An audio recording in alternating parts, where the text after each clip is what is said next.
आपल्यासोबत खासदार मेधाताई कुलकर्णी आहेत. ताई, पुण्यामध्ये सगळीकडे गरब्याचा उत्सव सुरू आहे. काल तुम्ही एका गरब्याच्या ठिकाणी गेलेले होतात. आक्रमक तुम्ही पाहायला मिळालात. नक्की झालं काय? काय घडलेलं होतं? किती वाजता तुम्ही त्या ठिकाणी गेलेले होते? मी आरतीमध्ये होते तेव्हा मला कंटिन्युअस फोन येत होते आणि प्रत्येक वेळेला मी पोलिसांना सांगत होते की अशा अशा ठिकाणाहून फोन येतात. जिथून जिथून फोन येतात त्या प्रत्येक ठिकाणी तिथल्या लोकल PIला मी फोन करून सांगत असते. गणेशोत्सवात सुद्धा असंच झालं होतं. कालसुद्धा असंच झालं. जीत ग्राउंडवर सातत्याने गेले 3-4 दिवस अशा प्रकारे आमचं फोनवर कॉन्व्हर्सेशन चालू आहे. कोण कोणत्या दिवशी काय आयोजित करतं आहे ह्याच्याशी मला काय एवढं आतापता नव्हता.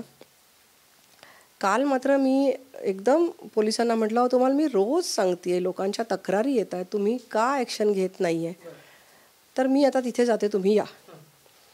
कारण कालसुद्धा मोठ्या प्रमाणात आवाज होता आणि हे तुम्हाला मी मेसेजेस दाखवू शकते वाटल्यास की नागरिकांच्या तक्रारी आहेत ह्या.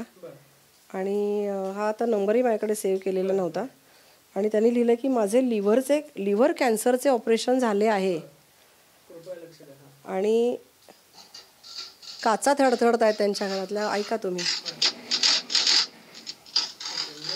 त्यांनी हा मेसेज तुमच्यापर्यंत पोहोचवल्यानंतर तुम्ही त्या असे अनेक फोन आले तिथून.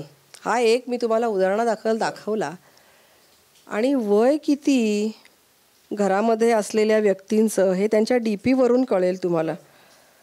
म्हणजे ह्या व्यक्ती बघा कशा आहेत DP मधल्या, किती वयस्कर आहेत. म्हणजे अशा वयस्कर व्यक्तींना कसं काय झेपणार आहे मला समजत नाही. उत्सव आणि सण साजरे करतात, हे कोणाचा जीव घेऊन करतायत आणि काय मजा येते यांना.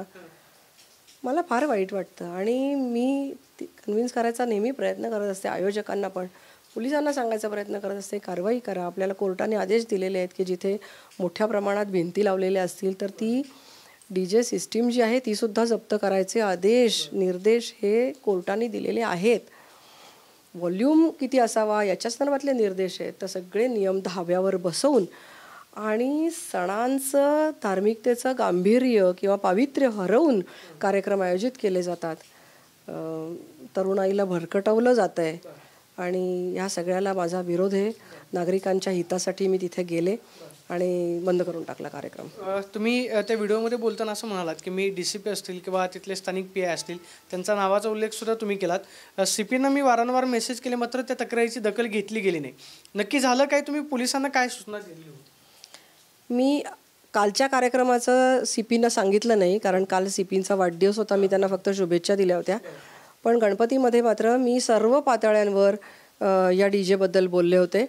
आणि काल जे मी बोलले की काल प्रत्येक वेळेला मी PIला फोन केलेले आहेत आणि DCPना फोन केलेले आहेत. प्रत्येक वेळेला हो पाठवतो कारवाई करतो. आवाज कमी झाला ताई. आता आवाज कमीच झालेला नव्हता आणि मी स्वतः तिथं गेले.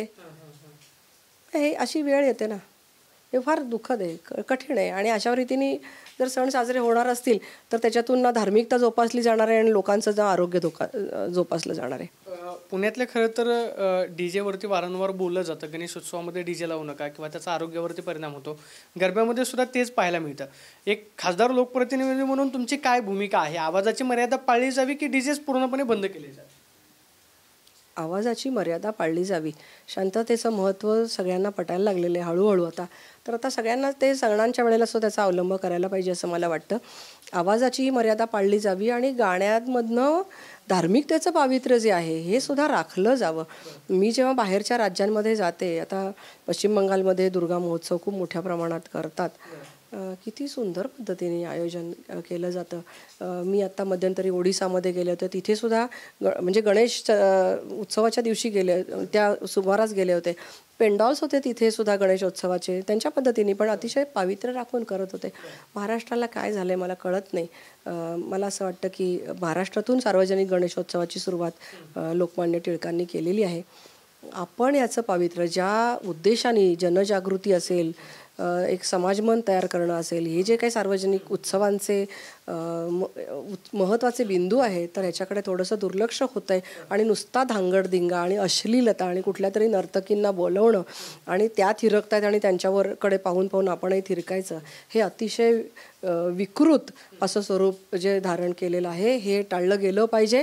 आणि आजूबाजूच्या लोकांना जिथे त्रास होईल अशा ठिकाणी अशा प्रकारच्या DJ उत्सवांना, गरबाला कशालाही परवानगी देता कामा नाही आहे. रहिवासी क्षेत्रामध्ये अशा कुठल्याही प्रकारचे डीजेचे कार्यक्रम असता कामा नयेत. पोलिसांना तुम्ही तक्रार केली, पोलिसांकडून काय कारवाईचं तुम्हाला सूचना जी आहे ती देण्यात आलेली आहे का? काय कारवाई त्या ठिकाणी पोलिसांकडून करण्यात आली? काल जेव्हा तिथे हा सगळा ही सगळी गोष्ट घडली त्याच्यानंतर पोलिसांनी मला सांगितलं की आता इथून पुढे असं होणार नाही, याची आम्ही काळजी घेऊ, लेट्स सी. आत्तासुद्धा तिथून मगाशी काही मी फीडबॅक घेतले, मगाशी आवाजाची पातळी कमी होती असा फीडबॅक आला त्या ठिकाणाहून आणि आत्ता पातळी वाढलेली आहे असा फीडबॅक आल्यानंतर मी लगेचच पोलिसांना कळवले. तुमच्या देखतच फोन आलेला आहे, मी पोलिसांना कळवलं. पोलीस म्हणले आम्ही जातो. मी बघणार आहे 15-20 मिनटं, काही होत नाही तर मी जाणार आहे. तिथले जे आयोजक आहेत त्या आयोजकांकडून काल तुम्हाला काय सांगण्यात आलं? तुम्ही माईकवरती थेट जाहीरपणे त्यांना सूचना दिली, आयोजकांनी काय सांगितलं? ते आता इथे सांगायला नको, भरपूर अपमान गिळून कार्यक्रम असे म्हणजे असे जे काही कृती असते ती करायला लागते. पण मी राजकारणामध्ये असले तरी पदाचा दुरुपयोग करत नाही हे मला सगळ्यांना सांगायचं आहे.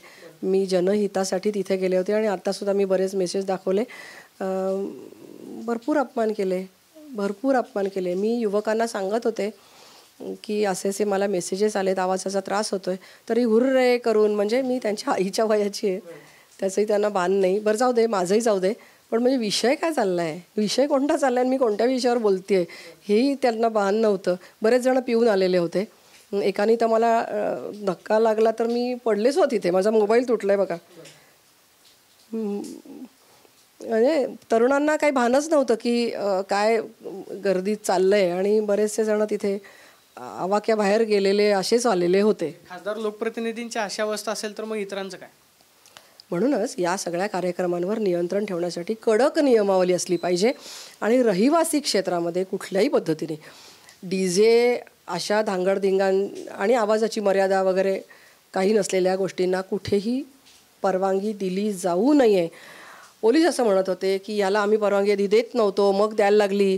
मला हे कळत नाही की कशासाठी द्यायला लागली परवानगी. जर देत नव्हतं हे ठरलं होतं आणि मुळात ती जागा प्रायव्हेट जागा आहे, ती जागा कुठल्याही पद्धतीने महानगरपालिकेची जागा नाही. नदीपात्र वगैरे या ठिकाणी महानगरपालिका परवानगी देत असते, परंतु ही जागा महानगरपालिकेची नाही आहे, ही खाजगी जागा आहे, ही त्या सोसायटीच्या लेआउटमधली जागा आहे. तुम्ही परमिशन दाखवा सोसायटीची, तुम्ही अशी कशी परस्पर परमिशन देता? ही न तपासता पोलिसांनी परवानगी दिली आहे. मला कळत नाही कशाच्या आधारे परवानगी दिली त्यांनी. तुम्ही याची तक्रार जी आहे ती पोलीस आयुक्तांकडे करणार आहात का? म्हणजे की जेणेकरून याच्या पुढे काळामध्ये की जर पोलिसांकडून अशा पद्धतीने परवानगी दिली जात असेल तर मग प्राथमिक जी त्यांची बाजू आहे ती तपासली जाते का? किंवा कार्यक्रम कुठल्या क्षेत्रामध्ये घेतला जातो? आजूबाजूला रहिवासी परिसर. माननीय CP यांना भेटायला जाणार आहोत. कालच सगळे नागरिक नंतर मला भेटले. अतिशय घाबरलेले आणि त्रस्त झालेले नागरिक होते. मला ते म्हणाले की ताई आम्हाला CP साहेबांना भेटायचं आहे. म्हटलं नक्की, मी त्यांची वेळ घेते. मी आज त्यांना म्हणजे गाठू शकले नाही, पण उद्या नक्की त्यांची वेळ घेण्याचा आम्ही प्रयत्न करू, त्यांना जाऊन भेटू आणि त्यांना आम्ही ही विनंती नक्की करणार आहोत की ज्या ज्या ठिकाणी आपण DJच्या परवानग्या देतो त्या त्या ठिकाणी काही निकष ठेवूनच परवानग्या दिल्या पाहिजेत आणि त्याची अंमलबजावणी होते की नाही याची सुद्धा काळजी ही घेतली गेली पाहिजे. आपण पाहतोय की पुण्यातल्या गरब्यामध्ये तरुणाईला भान राहत नाही. मी काल ज्यावेळेस कार्यक्रमाच्या ठिकाणी गेले त्यावेळेस मला सुद्धा धक्का लागला, माझा मोबाईल फुटला. मात्र मी अपमान सहन करून जे लोकांच्या हिताचं आहे ते करण्यासाठी गेले आणि याची तक्रार जी आम्ही ते थेट पोलीस आयुक्तांकडे करू आणि पुण्यात ज्या ज्या ठिकाणी अशा पद्धतीनं DJ नियम धाब्यावरती बसून चालवले जातात ते बंद व्हायला हवेत अशी प्रतिक्रिया मेधा कुलकर्णींनी दिल्याचं पाहायला मिळते. कॅमेरा पर्सन नागनाथसून मी प्रदीप कापसे, TV9 मराठी, पुणे.